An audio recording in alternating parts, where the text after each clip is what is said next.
میرے مولا تیرا ثانی نہیں سارے زمانے میں۔ ہمارے نبی کی حضرت خدیجہ سے محبت بھی دیکھیے کہ ہمارے نبی نے حضرت خدیجہ کی زندگی میں کوئی اور نکاح نہیں کیا۔ یہ بھی ایک محبت ہے نا، ورنہ وہاں تو عام تھا نکاح، کئی نکاح تو عام تھا، ہمارے نبی نے نکاح نہیں کیا۔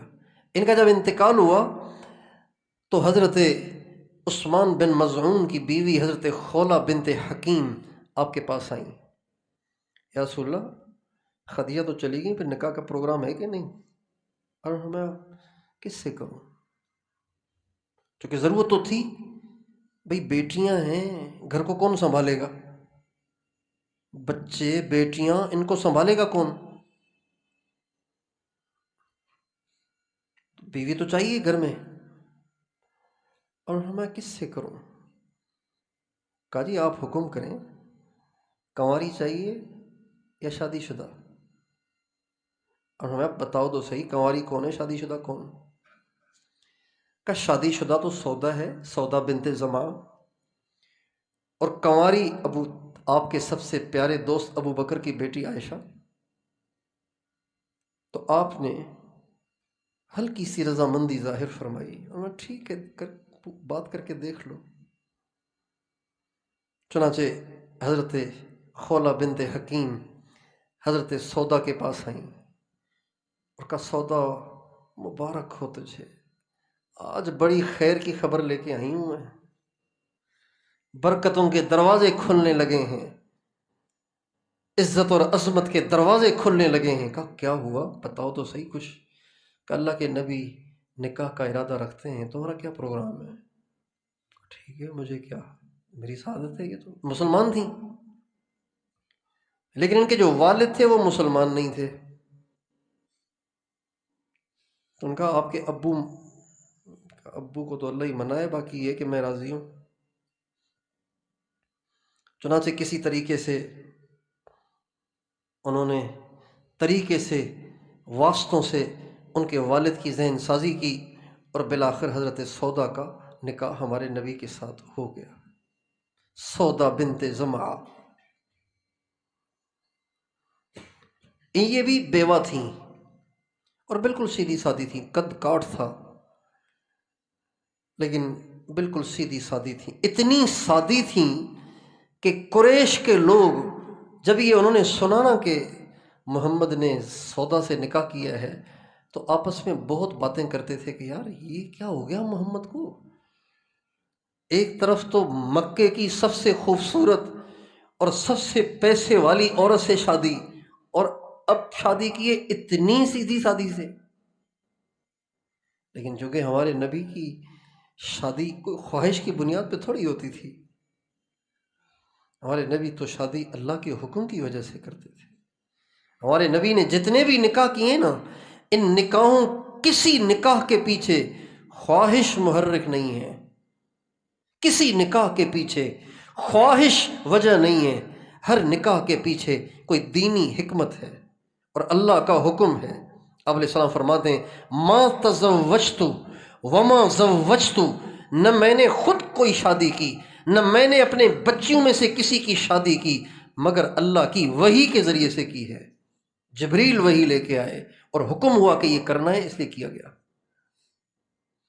چنانچہ حضرت سودا سے آپ کی شادی ہوئی، اور وہ بہت عبادت گزار تھیں، اور ان کی طبیعت میں تھوڑی ظرافت بھی تھی، یعنی ہنسی مذاق بھی تھوڑی سی کرتی تھی، حضور کو کبھی کبھی ہنسا دیتی تھی۔ ایک دفعہ حضور سے کہا رسول اللہ آپ کتنی لمبی نماز پڑھتے ہیں؟ ایک دفعہ مجھ سے غلطی ہو گئی، میں آپ کے پیچھے کھڑی ہو گئی، اتنا لمبا آپ نے رکوع کیا، اتنا لمبا رکوع کیا کہ میں نے تو ناک پہ ہاتھ رکھ لیا کہیں نقصی نہ نکل آئے مجھے۔ جب انہوں نے یہ کہا تو حضور کی ہنسی چھوٹ گئی۔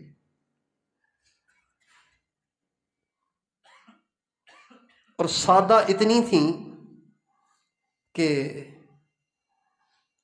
اگر کوئی ان کو کوئی بات کہہ دیتا تو وہ اس کو حقیقت سمجھنے لگ جاتی تھی۔ ایک دفعہ حضرت اماں عائشہ اور حضرت اماں حفصہ رضی اللہ تعالی عنہما، یہ دونوں بیویاں بھی تھیں، صاحبزادیاں بھی تھیں، سب سے پیاروں کی بیٹیاں بھی تھیں، اور آپ کی بیویاں بھی تھیں۔ آپ کو ان دونوں سے بہت محبت تھی۔ چنانچہ ایک دفعہ ان دونوں نے حضرت سودا سے کہا، حضرت سودا بڑی عمر کی، یہ چھوٹی تھیں ان سے، اور وہ تھی بھی سیدھی سادھی، ابھی یہ تو نوجوان لڑکیاں تھیں۔ دونوں نے آ کے حضرت سودا سے کہا، ارے سودا پتہ ہے کیا ہوا ہے؟ کہا کیا ہوا ہے؟ کہا دجال نکلا ہے۔ کہا اچھا، یہ جو سنا تو گھر میں ایک اسٹور تھا، سامان رکھنے کا اسٹور، اس میں گھس گئیں اور کہا جلدی سے میرے اوپر گھاس ڈال دو تاکہ میں نظر نہ آؤں۔ چنانچہ گھاس بھی ڈال دی گئی۔ اب وہ اسٹور تھا نا، اسٹور تھا، اس میں جالے بھی تھے، مٹی بھی تھی، گندگی بھی تھی، پھر اوپر سے گھاس۔ فرمانے لگی جلدی سے مجھے چھپاؤ، کہیں مجھے وہ نقصان نہ پہنچائے، دجال نقصان نہ پہنچائے۔ چنانچہ اس طرح اب جب یہ سارا منظر ہوا تو حضرت اماں عائشہ، حضرت حفصہ یوں منہ پہ کپڑا رکھ کے ہنس ہنس کے دوہری۔ اتنے میں سرکار تشریف لے آئے۔ آپ آئے تو ان دونوں کے چہرے ڈھکے ہوئے، ان کی ہنسی، بولا ہی نہیں جا رہا ان دونوں سے۔ تو اور بولو تو صحیح، مسئلہ کیا ہے؟ تو بولا تو گیا نہیں، ہنستی بھی رہیں اور اسٹور کی طرف اشارہ کیا، وہاں جا کے دیکھیں کیا ہو رہا ہے۔ آپ علیہ السلام جب اسٹور میں گئے تو دیکھا گھاس کے نیچے حضرت سودا چھپی ہوئی ہیں اور جالے ان کے سارے جسم پہ لگے ہوئے ہیں۔ تو آپ علیہ السلام نے فرمایا، بھئی کیا ہو گیا؟ یہ کیا کر رہی ہو؟ یہ تم اتنی گندی ہو رہی ہو۔ کہ نہیں نہیں حضور، مجھے باہر نہ لے جائیں، وہ کانا دجال نکلا ہے، آپ کو نہیں پتا۔ آپ علیہ السلام ہنسنے لگے، ان کے جالے صاف کیے، ان سے گھاس ہٹائی، اپنے ہاتھوں سے ان کے کپڑے جھاڑے اور ان کو باہر لائے، اور آپ نے فرمایا دجال اگر میرے زمانے میں آ گیا تو کسی کو کوئی فکر نہیں، میں اکیلا اس سے نمٹنے کے لیے کافی ہوں، اور اگر میرے بعد آیا تو میں اللہ سے درخواست کرتا ہوں کہ اللہ تمہاری حفاظت کرے۔ پھر فرمایا کہ ہر نبی نے اپنی قوم کو دجال سے ڈرایا ہے، لیکن وہ نشانی کسی نے نہیں بتائی جو میں تمہیں بتانے لگا ہوں، اور وہ نشانی یہ ہے کہ دجال دائیں کان سے بائیں آنکھ سے کانا ہوگا، وَإِنَّ رَبَّكُمْ لَيْسَ بِأَعْوَرَ، اور تمہیں سمجھنا چاہیے کہ اللہ کانا تو نہیں ہو سکتا نا، وہ اللہ کیا ہوا جو اپنی آنکھ کو بھی ٹھیک نہیں کر سکتا۔ اتنی سیدھی سادی تھیں، عبادت گزار تھیں، سخی تھیں، سیدھی سادی تھیں۔ اور حضرت عمر نے ایک دفعہ ان کی خدمت میں ایک تھیلی بھیجی پیسوں کی، کہنے لگی کیا ہے؟ تو حضرت عمر نے کہا درہم ہیں۔ کہا درہم کیا ہوتے ہیں؟ کہو نا پتھر ہیں، یوں کہو نا پتھر ہیں۔ چنانچہ اسی وقت وہ تھیلی تقسیم کر دی، ایک درہم بھی بچا کے اپنے پاس نہیں رکھا۔ اتنی دنیا سے بے رغبت تھی۔